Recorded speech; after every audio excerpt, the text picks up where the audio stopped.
Assalamualaikum warahmatullahi wabarakatuh. Kami dari kelompok 2 ingin mempresentasikan atau menjelaskan materi tentang random forest dengan dosen pengampu yaitu Pak Feby Apriwenando SPD MN. Materi ini disusun oleh kami kelompok 2 yang beranggotakan Septia Musrah, lalu ada Melda Yuliani, Okti Erianti, dan ada Cynthia Yulianda.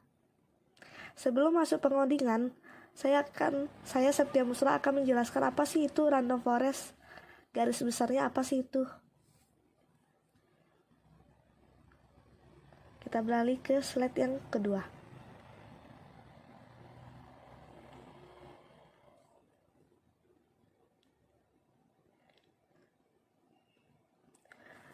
Random forest adalah suatu algoritma yang digunakan pada klasifikasi data dalam jumlah yang besar. Klasifikasi random forest dilakukan melalui penggabungan pohon tree dengan melakukan training pada sampel yang dimiliki. Penentuan klasifikasi ini diambil berdasarkan hasil voting tree yang terbentuk. Ada bagian-bagian yang ada pada random forest. Yang pertama ada bagging, menghasilkan M kumpulan data pelatihan baru, yaitu bootstrap atau bootstrap aggregating. Yang kedua ada out of bag error atau misclassification rate, setara dengan validasi atau data uji. Yang ketiga ada bootstrap sample, random dengan metode pengambilan sampel pengganti. Yang keempat ada proximity atau similarity. Tingkat kesalahan random forest tergantung pada dua hal. Yang pertama ada korelasi antara dua trees pada forest. Yang kedua ada kekuatan masing-masing tree pada forest.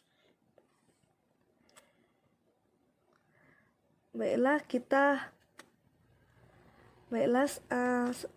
selanjutnya kita akan melakukan pengodingan. Sebelum kita melakukan pengodingan, kita harus mengekstrak dulu file dataset yang telah diberikan oleh dosen. Sebelumnya saya sudah mengekstraknya. Sebentar. Baiklah, ini file zip dan ini ekstrak yang sudah saya lakukan. Ini dataset yang akan saya masukkan ke Google Colapse-nya. Kita pilih table of contents, lalu ada pilih files, yaitu upload.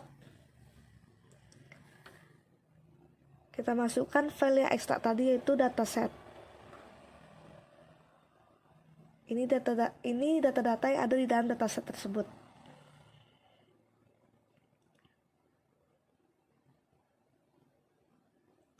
Kita tunggu beberapa saat sampai filenya berhasil diupload.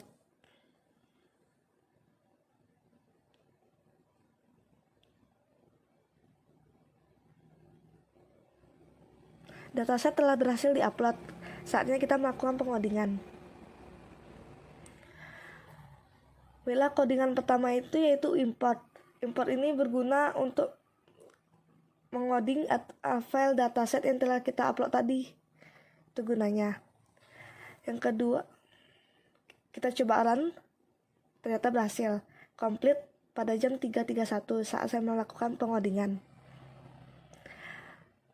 Codingan yang kedua itu load file dataset. Codingan ini berguna untuk dataset yang telah kita upload tadi saat untuk dibacanya. Di sini Google Colapse sedang membacanya. Ini isi datanya. Codingan yang ketiga yaitu class distribution. Di sini kita bisa lihat class distribution data tersebut terbagi berdasarkan tipenya. Dan di bawahnya ada diagram-diagram data tersebut.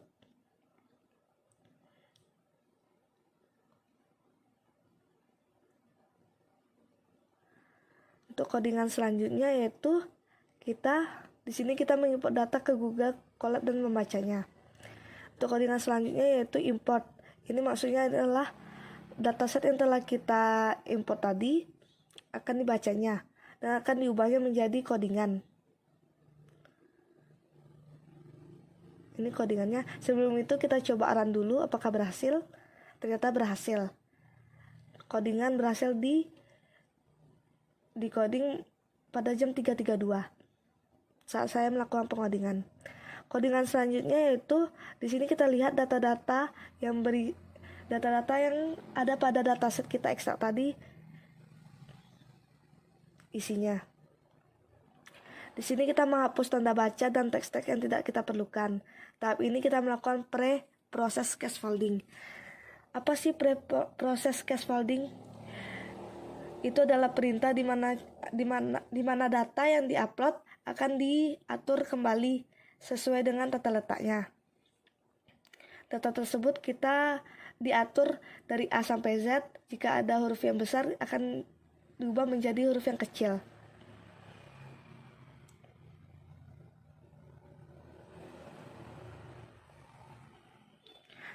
Untuk codingan selanjutnya, di sini adalah import NLTK. Maksudnya di sini adalah data yang sudah kita perbaharui tadi, yang sudah dilakukan pre-proses scaffolding tadi, sudah diimport kembali. Kita coba run, ternyata berhasil. Pengodingan berhasil di jam 3.33 saat saya melakukan pengodingan. Perintah coding selanjutnya itu tokenized. Tokenized ini adalah proses di mana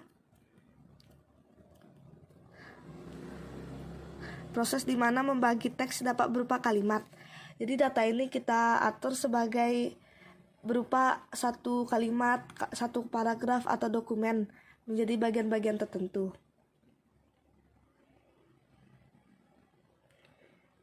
Jadi Google Colabs akan memproses teks tersebut menjadi bagian-bagian atau paragraf tertentu. Kita coba run, ternyata berhasil. Di saat jam 3.34 saat saya melakukan pengodingan. Codingan terakhir yang saya jelaskan yaitu di sini dataset yang telah kita perbaharui, yang telah kita lakukan tokenized dan proses scaffolding tadi sudah berhasil. Ini adalah penampakannya. Baiklah, untuk materi selanjutnya atau codingan selanjutnya akan dijelaskan oleh Okti Erianti. Kepada Okti kita persilahkan. Terima kasih. Untuk materi selanjutnya itu akan saya sampaikan tentang dua parameter penting dalam algoritma random forest, yaitu jumlah tree yang digunakan pada forest net tree dan jumlah variabel acak yang digunakan di setiap forest atau MTRY. Ada dua cara untuk menemukan MTRY optimal, yaitu 1. Terapkan prosedur serupa seperti random forest dijalankan 10 kali. Jumlah prediktor optimal yang dipilih untuk pemisahan dipilih karena tingkat kesalahan tas yang stabil dan mencapai minimum. Yang kedua, bereksperimenlah dengan menyertakan atau akar kuadrat dari jumlah total semua prediktor, setengah dari nilai akar kuadrat ini dan 2 kali dari nilai akar kuadrat, dan diperiksa MTRY mana yang mengembalikan area maksimum di bawah kurva. Jadi untuk 1000 prediktor, jumlah prediktor yang akan dipilih untuk setiap node adalah 16, 32, dan 64 prediktor. Rangkaian yang tersusun dari tree dengan masing-masing pohon berisi kumpulan variabel acak. Untuk vektor acak dinyatakan dengan X sama dengan X1 XP. X mewakili input yang bernilai nyata dan variabel Y mewakili respon bernilai real. PXY XY diasumsikan sebagai distribusi gabungan yang belum diketahui. Tujuan untuk menemukan F X dalam prediksi Y. Fungsi prediksi ditentukan oleh loss function, yaitu L Y F X yang dinyatakan dengan persamaan EXY. L YF X 2 kali. Persamaan di atas menunjukkan hubungan distribusi distribusi Y dan X dan Y, buka kurung Y, F dan tutup kurung X adalah hubungan seberapa dekat F buka kurung X dengan YL adalah squared error loss. Metode random forest. Metode random forest merupakan pengembangan dari metode CART, yaitu dengan menerapkan metode bootstrap, aggregating atau bagging, dan random filter selection. Draiman 2001. Dalam random forest, banyak pohon ditumbuhkan sehingga terbentuk hutan forest. Kemudian analisis dilakukan pada kumpulan pohon tersebut. Pada gugus data yang terdiri atas N, amatan P, peubah penjelas. Random forest dilakukan dengan cara 1. Lakukan penarikan contoh acak berukuran N dengan pemuli pada gugus data. Tahapan ini merupakan tahapan bootstrap. 2. Dengan menggunakan contoh bootstrap, pohon dibangun sampai mencapai ukuran maksimum atau tanpa pemangkasan. Pada setiap simpul, pemilihan atau pemilah dilakukan dengan memilih M, peubah penjelas secara acak, di mana M lebih kecil dari P. Pemilah terbaik dipilih dari M peubah penjelas tersebut. Tahapan ini adalah tahapan random vector selection. 3. Ulangi langkah 1 dan sebanyak kali sehingga terbentuk sebuah hutan yang terdiri atas pohon. Untuk codingan ini melakukan codingan pengintasalasan sastrawi. Lain berikutnya proses pengimpos dan victory. Untuk codingannya seperti ini. Ada victory, ada stemmer, yang ini retronnya. Untuk retron datanya. Dan yang ini codingan yang kedua itu ada normalized. Untuk codingannya seperti ini.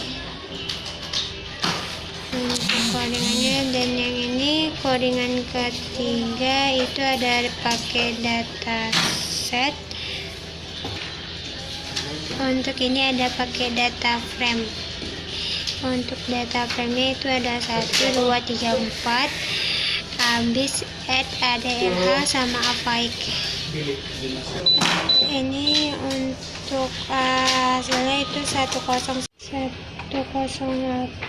rows x 2 columns. Yang ini remove trailing wedge peak-nya. Ini contoh codingannya. Untuk transfer token value indexnya seperti ini. Itu ada lambda remove slangnya atau datanya itu ada for i word in inverted atau data check if data in slang dictionary or not. Try-nya data slang dicto. If data is not slang then pass. Expect ke error pass retron data. Untuk codingan selanjutnya bisa dipresentasikan oleh Septi. Assalamualaikum warahmatullahi wabarakatuh. Saya Cynthia Yulianda akan melanjutkan presentasi berikut ini.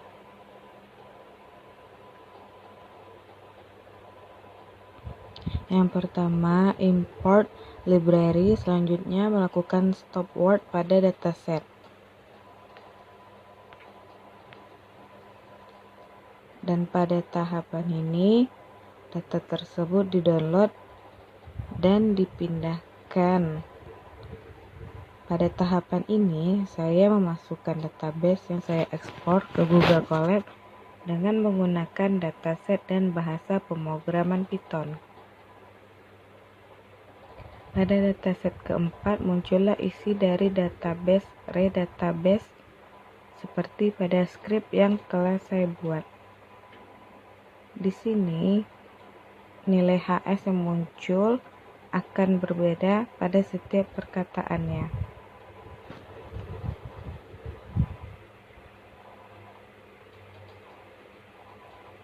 Setelah teks tersebut dikombinasi, ini adalah tampilan datanya.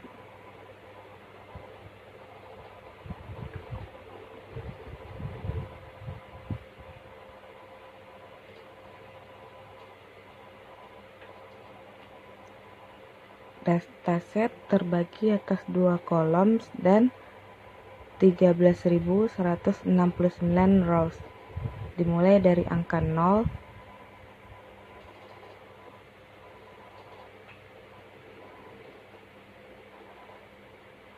dan untuk text factorization diimport terlebih dahulu.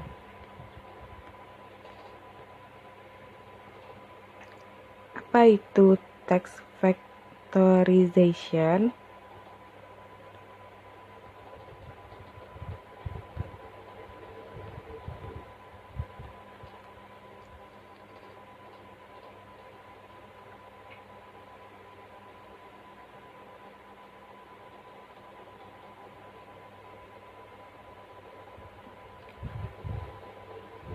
Yaitu metode untuk mengubah data teks menjadi vektor, karena model hanya dapat memproses data numerik. Seperti contoh di bawah ini.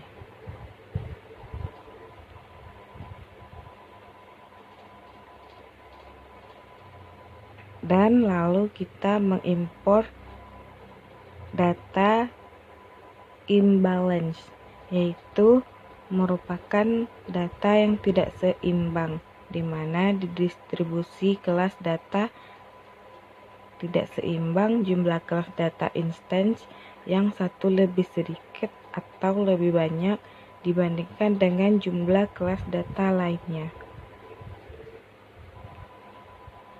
Sekian, terima kasih. Wassalamualaikum warahmatullahi wabarakatuh. Assalamualaikum warahmatullahi wabarakatuh. Saya Melda Yuliani, NIM 190401079 akan melanjutkan presentasi kami. Saya akan membahas hasil outputnya, di mana interpretasi output. Pertama, periksa jenis variabel menggunakan standar MyData. 1. Lalu, periksa jumlah kolom pada baris menggunakan dim MyData. Diperoleh jumlah baris 1000 dan kolom 10. 2. Membuat variabel dependent sebagai faktor atau kategori. Diambil variabel credibility 4. Model random forest dijalankan dengan ketentuan variabel credibility dan entry 500. Dari hasil random forest yang ditunjukkan di atas, kita dapat menyimpulkan bahwa Zosi dan Scott adalah faktor penting yang menentukan apakah seseorang adalah seorang pembicara asli atau bukan. Secara default, dengan entries sebanyak 500 dan jumlah variabel mencoba di-split sebanyak 1 dalam kasus ini, memiliki tingkat kesalahan 1%, yang berarti kita dapat memprediksi dengan akurasi 99%. Selanjutnya ada proses. Yang pertama ada cleaning, yaitu bertujuan untuk membersihkan tweet dari mention, hashtag, link, dan karakter lainnya.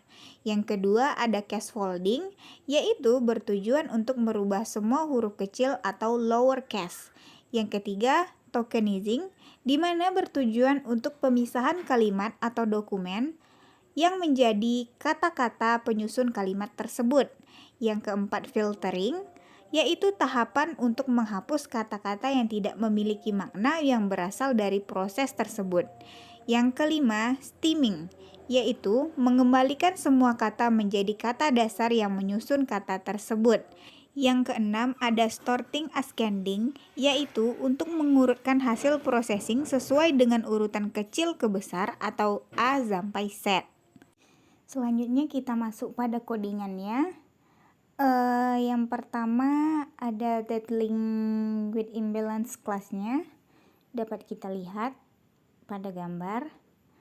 Lalu ada sampler's mode. Di sini setelah kita runkan, kita akan menemukan perbandingan antara 0, 1, 10, 20, 30, dan 40. Lalu akan ada angka-angkanya, di mana di sini adalah name HS-nya dan kata-kata kebenciannya. Selanjutnya ada split datanya, dapat kita lihat di sini, dan extract, dan dia nanti akan melakukan print terhadap extract shape. Lalu selanjutnya ada most common-nya. Ini most common word sama important word-nya dapat kita lihat. Setelah di run akan muncul perbandingannya antara common word sama important word-nya. Dapat kita lihat mana yang common dan important. Lalu ada from-nya. Ini dari kata-katanya ya, kalimat kebencian. Selanjutnya ada gibbous-nya. Ini codingannya seperti ini, dapat kita lihat. Dan selanjutnya ada akuransinya. Ada mode dan akuransi, dapat kita lihat pada codingan tersebut. Ini dan from screen-nya.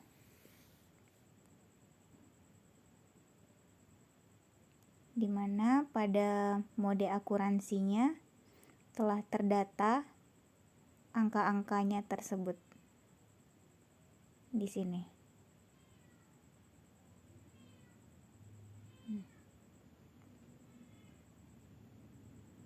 Lalu ada conversation-nya.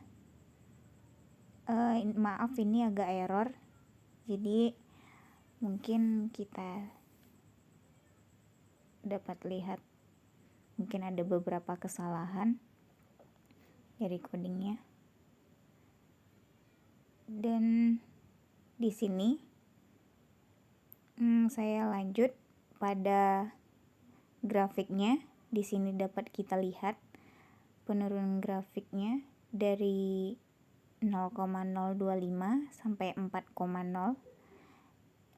Dan di sini kita juga dapat melihat akuransinya, ketepatan dari bahasa kebencian tersebut di sini. Dapat kita lihat perbandingannya di sini.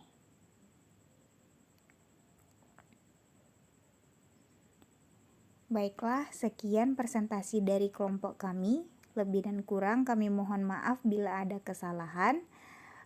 Mohon dimaklumi. Akhir kata saya ucapkan wassalamualaikum warahmatullahi wabarakatuh.